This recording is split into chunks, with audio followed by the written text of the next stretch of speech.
दोस्तों, मैं आया हूँ ताजमहल और उसके पीछे यहाँ मुझे मंदिर के अवशेष मिले हैं। आइए देखते हैं ताजमहल बनने की पूरी कहानी।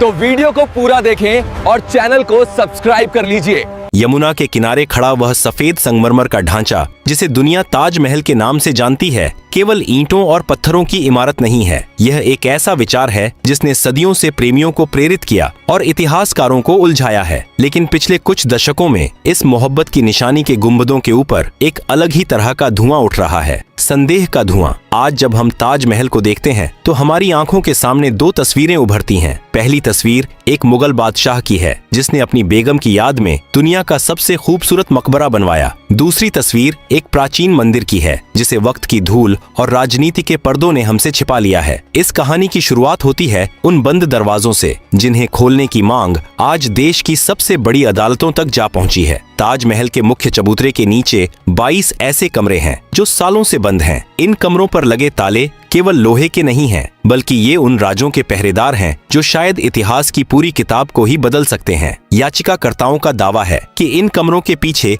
हिंदू देवी देवताओं की मूर्तियां और शिलालेख दफन हैं। उनका तर्क है कि अगर वहां कुछ नहीं है तो भारतीय पुरातत्व सर्वेक्षण उन्हें आम जनता के लिए खोल क्यों नहीं देता? क्या उन अंधेरी गलियों में सचमुच भगवान शिव का तेजो महालय आज भी अपनी मुक्ति की राह देख रहा है? विवाद केवल कमरों तक सीमित नहीं है। अगर हम इतिहास के पन्नों को पीछे पलटें तो हमें कुछ ऐसे तथ्य मिलते हैं जो एक आम इंसान को सोचने पर मजबूर कर देते हैं। आधिकारिक इतिहास कहता है कि मुमताज महल की मृत्यु 1631 में बुरहानपुर में हुई थी। उन्हें वहां ताप्ती नदी के किनारे एक बाग में दफनाया गया था। करीब 6 महीने बाद उनके शव को आगरा लाया गया। सवाल यह उठता है कि क्या एक शव को इतने महीनों तक सुरक्षित रखना उस दौर में संभव था? और अगर शाहजहां ने सचमुच एक नया महल बनवाया था तो औरंगजेब का वह पत्र क्या कहता है जो उसने अपने पिता को लिखा था? उस पत्र में औरंगजेब ने शिकायत की थी कि ताजमहल की इमारत पुरानी हो चुकी है और उसकी छतों से पानी टपक रहा है। यदि ताजमहल 1653 में बनकर तैयार हुआ था तो मात्र 1-2 साल में ही उसमें दरारें कैसे आ गईं? क्या इसका मतलब यह है कि शाहजहां ने किसी पहले से बनी हुई इमारत की मरम्मत कराई थी? यह एक ऐसा मोड़ है जहां इतिहास और लोक कथाएं आपस में टकराती हैं। एक तरफ आधुनिक इतिहासकार हैं जो फारसी दस्तावेजों और पादशाहनामा का हवाला देते हैं। दूसरी तरफ वे लोग हैं जो इमारत की वास्तुकला की ओर इशारा करते हैं। ताजमहल की दीवारों पर बने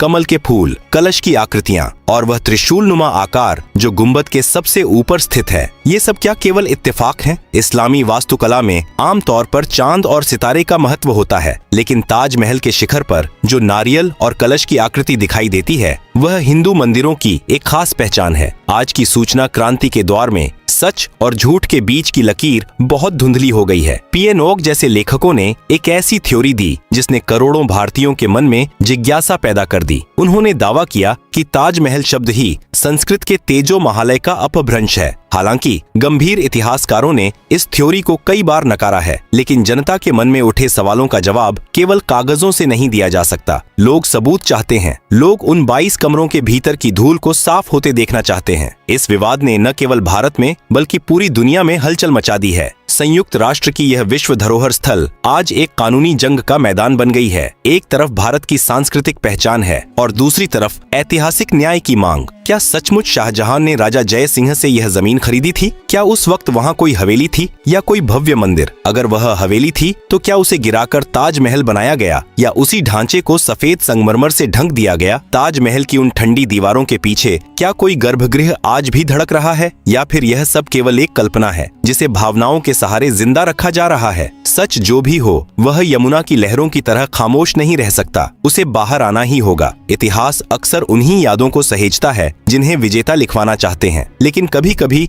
धूल भरे तहखानों में रखे दस्तावेज कुछ ऐसी गवाही दे जाते हैं जो स्थापित कहानियों को चुनौती देने लगते हैं। ताजमहल के विवाद में सबसे महत्वपूर्ण मोड़ तब आता है जब हम उस जमीन के मालिकाना हक की बात करते हैं जिस पर यह विशाल इमारत खड़ी है। क्या यह जमीन खाली थी या यहाँ पहले से ही कोई ऐसी भव्य संरचना मौजूद थी जिसे हटाकर या बदलकर ताज का रूप दे दिया गया? इस रहस्य की परतें खोलने के लिए हमें राजस्थान की वीर भूमि जयपुर के राजघराने की ओर रुख करना होगा। पिछले कुछ वर्षों में जयपुर की पूर्व राजकुमारी और भाजपा सांसद दिया कुमारी ने एक ऐसा बयान दिया जिसने पूरे देश का ध्यान खींचा। उन्होंने दावा किया कि ताजमहल जिस जमीन पर बना है वह मूल रूप से जयपुर के राजा जय सिंह की निजी संपत्ति थी। उन्होंने यह भी कहा कि उनके पास ऐसे दस्तावेज मौजूद हैं जो साबित करते हैं कि मुगल बादशाह शाहजहां ने उस जमीन को अधिग्रहित किया था। लेकिन क्या यह अधिग्रहण जबरदस्ती था या किसी सौदे का हिस्सा? इतिहासकारों और शोधकर्ताओं ने जब जयपुर के सिटी पैलेस संग्रहालय के रिकॉर्ड खंगाले तो उन्हें शाहजहां द्वारा जारी किए गए कुछ शाही फरमान मिले। इनमें से एक विशेष फरमान जो 28 दिसंबर 1633 का बताया जाता है, इस पूरे विवाद की धुरी है। आधिकारिक ऐतिहासिक वृत्तांतों में इन फरमानों का विस्तृत जिक्र मिलता है। इन दस्तावेजों के अनुसार शाहजहां ने अपनी बेगम मुमताज महल को दफनाने के लिए यमुना किनारे की उस जगह को चुना जहां राजा मान सिंह की एक आलीशान हवेली हुआ करती थी। दिलचस्प बात यह है कि राजा जय सिंह वह जमीन बादशाह को मुफ्त में भेंट करना चाहते थे, क्योंकि वह मुगलों के प्रति वफादार थे और उनके सेनापति भी थे। लेकिन बादशाह शाहजहां ने इसे मुफ्त में लेने से इनकार कर दिया। इसके बदले में उन्होंने राजा जय सिंह को 4 अन्य बड़ी हवेलियां इनाम में दी, जो उस समय के दिल्ली और आगरा के इलाकों में स्थित थीं। यह तथ्य इस बात को कमजोर करता है कि जमीन जबरदस्ती छीनी गई थी, लेकिन यह एक नए और बड़े सवाल को जन्म देता है। उस हवेली का क्या हुआ? मुगल दरबार के आधिकारिक इतिहासकार अब्दुल हमीद लाहौरी ने अपनी पुस्तक पादशाहनामा में लिखा है कि मुमताज के मकबरे के लिए राजा मान सिंह की उस हवेली को चुना गया जो उस समय राजा जय सिंह के अधिकार में थी। लाहौरी ने इस जगह को आली मंजिल कहा है। कुछ लोग तर्क देते हैं कि हवेली या मंजिल शब्द का इस्तेमाल केवल रिहायशी इमारत के लिए नहीं बल्कि एक बड़े परिसर के लिए किया गया था, जिसमें मंदिर भी हो सकता था। पीएन ओक और उनके समर्थकों का मानना है कि वह हवेली दरअसल भगवान शिव का मंदिर तेजो महालय थी। यहाँ आकर विवाद भाषाई और वास्तुकला के जाल में उलझ जाता है। पीएन ओक ने तर्क दिया कि ताजमहल नाम मुमताज महल के नाम से नहीं निकला है, क्योंकि किसी भी मुगल दस्तावेज में इमारत को उस समय ताजमहल नहीं बल्कि रोजा ए मुनव्वरा कहा गया है। उनके अनुसार ताज शब्द तेजो का बिगड़ा हुआ रूप है और महल शब्द कभी मकबरे के लिए इस्तेमाल नहीं होता। हालांकि मुख्य धारा के भाषाविदों का कहना है कि ताज का अर्थ फारसी में मुकुट होता है और मुमताज महल के नाम के अंतिम हिस्से को ही इमारत का नाम बना दिया गया। लेकिन वास्तुकला की समानताएं कई बार विशेषज्ञों को भी हैरान कर देती हैं। ताज महल के बगीचे की बनावट पूरी तरह से फारसी शैली है, लेकिन इमारत का मुख्य ढांचा और उसके ऊपर स्थित गुंबद के नीचे की सजावट में जो कमल और कलश के चिन्ह हैं, वे शुद्ध भारतीय मंदिर शैली के प्रतीक हैं। सवाल यह है कि क्या शाहजहां ने उन कारीगरों का इस्तेमाल किया था जो मंदिर बनाने में माहिर थे, इसलिए उन्होंने अनजाने में ये चिन्ह बना दिए, या फिर वे चिन्ह उस पुरानी संरचना का हिस्सा थे जिसे शाहजहां ने नष्ट नहीं किया। विवाद का एक और सिरा 13वीं शताब्दी तक जाता है। कुछ शिलालेखों और स्थानीय मान्यताओं के आधार पर यह दावा किया जाता है कि राजा परमर्दी देव ने सन 1212 में यहाँ एक भव्य शिव मंदिर बनवाया था। अगर यह सच है तो क्या 400 साल बाद भी वह मंदिर उसी स्थिति में था जब शाहजहां ने उसे देखा? इतिहास की किताबें यहाँ मौन हो जाती हैं। ताजमहल की भव्यता को देखने के लिए हर साल लाखों लोग दुनिया भर से आते हैं। वे मुख्य मकबरे में जाते हैं, मुमताज और शाहजहां की कब्रों को देखते हैं और कुरान की आयतों से सजी दीवारों की प्रशंसा करते हैं। लेकिन बहुत कम लोग जानते हैं कि उनके पैरों के नीचे उस विशाल सफेद चबूतरे के भीतर एक अंधेरी दुनिया बसी है। ये हैं ताजमहल के वे 22 रहस्यमयी कमरे जो दशकों से आम जनता के लिए बंद हैं और जो आज एक बड़े विवाद का केंद्र बन चुके हैं। मई 2022 में यह मुद्दा तब सुर्खियों में आया जब इलाहाबाद हाई कोर्ट की लखनऊ बेंच में एक याचिका दायर की गई। याचिकाकर्ता का तर्क सरल लेकिन गहरा था कि हमें यह जानने का अधिकार है कि उन बंद दरवाजों के पीछे क्या है। उन्होंने मांग की कि पुरातत्व विभाग को एक विशेष समिति बनानी चाहिए जो इन कमरों की जांच करे और यह देखे कि क्या वहां किसी मंदिर के अवशेष छिपे हैं। हालांकि कोर्ट ने इस याचिका को यह कहते हुए खारिज कर दिया कि ऐतिहासिक शोध करना इतिहासकारों का काम है, अदालतों का नहीं। लेकिन इस कानूनी हार के बावजूद जनता के मन में जो सवाल पैदा हुआ वह खत्म नहीं हुआ। सवाल यह उठता है कि अगर वहां कुछ नहीं है तो वे कमरे बंद क्यों हैं? विशेषज्ञों का कहना है कि ताजमहल के नीचे बने ये कमरे दरअसल कोई रहस्यमयी कक्ष नहीं है, बल्कि एक लंबा मेहराबदार गलियारा है। मुगल कालीन वास्तुकला में इस तरह के भूमिगत ढांचे आम थे। इनका मुख्य उद्देश्य विशाल और भारी इमारत को मजबूती प्रदान करना और नदी के किनारे की नमी से मुख्य ढांचे को बचाना था। विभाग का तर्क है कि इन कमरों को सुरक्षा और इमारत के संरक्षण की दृष्टि से बंद रखा गया है। लगातार पर्यटकों के आने जाने से वहां की हवा में बदलाव आ सकता है, जिससे संगमरमर को नुकसान पहुंचने का खतरा रहता है। विवाद को बढ़ता देख विभाग ने एक ऐतिहासिक कदम उठाया। उन्होंने अपने समाचार पत्र में उन बंद कमरों के भीतर चल रहे संरक्षण कार्य की कुछ तस्वीरें सार्वजनिक कर दी। इन तस्वीरों ने पहली बार उन अंधेरे गलियारों की झलक दुनिया को दिखाई। तस्वीरों में क्या था? वहां कोई मूर्तियां नहीं दिखीं,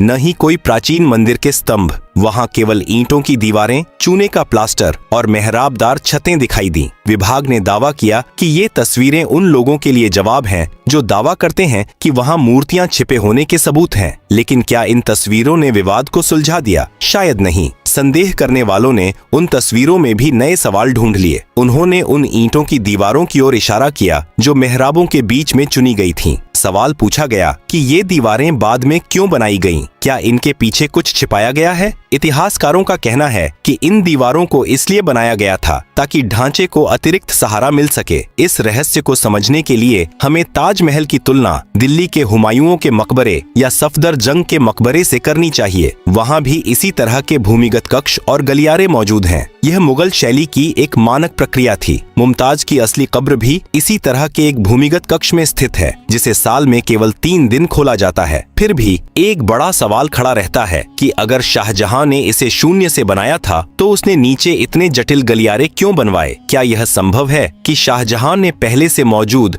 किसी ढांचे के ऊपर ताजमहल खड़ा किया हो? कुछ विशेषज्ञों का मानना है कि यमुना के किनारे की मिट्टी रेतीली होती है, इसलिए एक भारी इमारत को टिकने के लिए एक बहुत मजबूत आधार की जरूरत होती है। ताजमहल का आधार कुओं पर टिका है, जिन्हें आबनूस और महोगनी जैसी लकड़ियों से भरा गया है, जो पानी में रहने पर और मजबूत हो जाती हैं। विभाग ने पारदर्शिता दिखाने की कोशिश की, लेकिन रहस्यमयी परंपराओं और गहरी आस्थाओं के बीच केवल तस्वीरें पर्याप्त नहीं होती। लोग तथ्यों से ज्यादा उन प्रतीकों पर विश्वास करते हैं जिन्हें वे अपनी आंखों से देखते हैं। ताजमहल से जुड़ा सबसे चर्चित और भयानक दावा वह है जिसे हम बचपन से सुनते आ रहे हैं कि शाहजहां ने ताजमहल बनाने वाले 20,000 कारीगरों के हाथ कटवा दिए थे ताकि वे फिर कभी ऐसी कोई इमारत न बना सकें। यह कहानी जितनी रोमांचक लगती है, हकीकत में उतनी ही बेबुनियाद है। लेकिन यह सवाल उठता है कि आखिर यह अफवाह फैली कैसे, और अगर यह सच नहीं है तो उन हजारों मजदूरों का क्या हुआ जिन्होंने अपनी जिंदगी के 22 साल इस संगमरमर के सपने को सच करने में लगा दिए? यदि हम इतिहास को तर्क की कसौटी पर परखें तो हाथ कटवाने वाली बात पूरी तरह से असंभव लगती है। ताजमहल का निर्माण 1653 में पूरा हुआ था। इसके बाद शाहजहां ने दिल्ली में शाहजहानाबाद बसाया, जिसमें लाल किला और जामा मस्जिद जैसी भव्य इमारतें शामिल थीं। ऐतिहासिक रिकॉर्ड बताते हैं कि वही कारीगर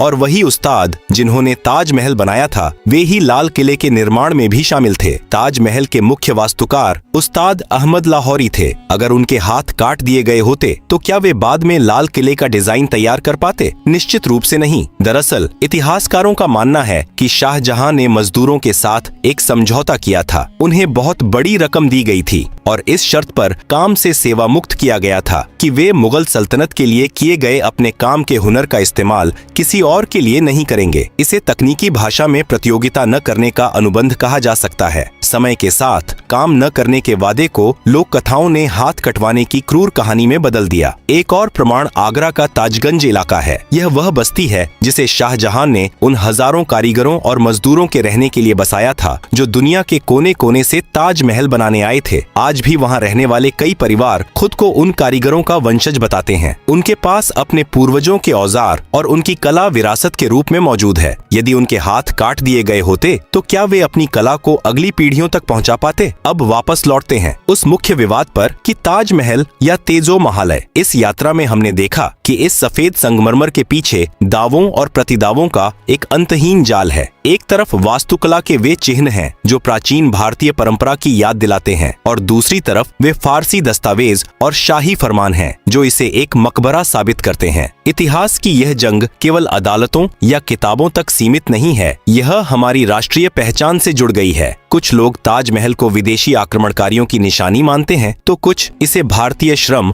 और स्वदेशी हुनर का सबसे बड़ा स्मारक। सच्चाई शायद इन दोनों के बीच कहीं छिपी है। ताजमहल जिस जमीन पर बना है है वहाँ पहले से एक संरचना का होना एक स्वीकृत ऐतिहासिक तथ्य है, लेकिन वह संरचना एक भव्य मंदिर थी या नहीं, इसके लिए और अधिक वैज्ञानिक शोध और निष्पक्ष जांच की आवश्यकता है। आज जब हम ताजमहल के सामने खड़े होते हैं तो हमें क्या देखना चाहिए? क्या हमें उन दरारों को देखना चाहिए जो संप्रदायों के बीच पैदा की जा रही हैं, या उस अद्वितीय सौंदर्य को जिसने भारत को दुनिया के नक्शे पर एक खास पहचान दी है? ताजमहल केवल शाहजहां की मुमताज के प्रति मोहब्बत का प्रतीक नहीं है, बल्कि यह उन 22,000 भारतीय कारीगरों के पसीने और कला का भी प्रतीक है, जिन्होंने अपना पूरा जीवन इसे तराशने में लगा दिया। अदालतों ने फिलहाल इन कमरों को खोलने से इनकार कर दिया है और विभाग ने तस्वीरों के जरिए एक सफाई पेश की है, लेकिन इतिहास कभी स्थिर नहीं रहता। नई तकनीकें आने वाले समय में बिना दीवारों को तोड़े यह बता सकेंगी कि उन 22 कमरों के पीछे क्या है। तब तक ताजमहल एक रहस्य बना रहेगा, एक ऐसा रहस्य जो हमें अपने अतीत के बारे में सोचने, सवाल करने और शायद एक दूसरे को समझने का मौका देता है। अंत में ताजमहल चाहे एक मकबरा हो या मंदिर, वह आज भारत की मिट्टी का हिस्सा है। यमुना की लहरें आज भी वही सवाल पूछ रही हैं जो सदियों पहले पूछे गए थे। जवाब हमारे ऊपर है कि हम अपने इतिहास से नफरत चुनते हैं या विरासत पर गर्व। रहस्य बरकरार है और शायद कुछ रहस्यों का अनसुलझा रहना ही उनकी खूबसूरती है।